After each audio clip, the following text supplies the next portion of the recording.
Mga loves, no? Turuan ko kayo kung paano magulay ng malunggay. Siyempre, himahin muna natin.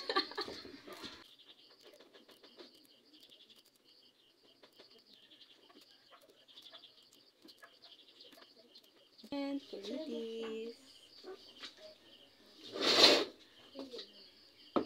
Yan na.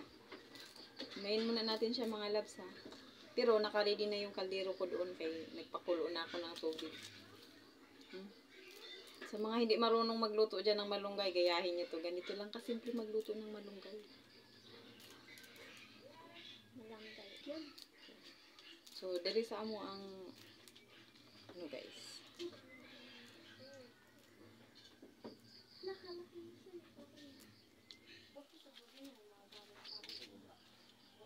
Yan na guys.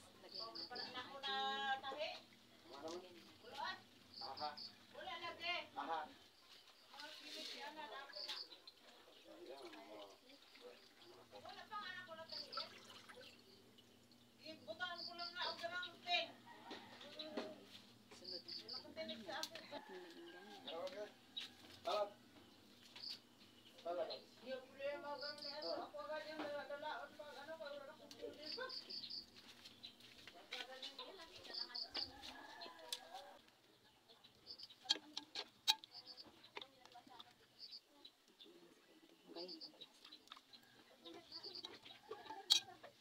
siyempre guys, kung matakpan lang natin siya ng 3 minutes. Ang buhay mo, kain ka ng gulay.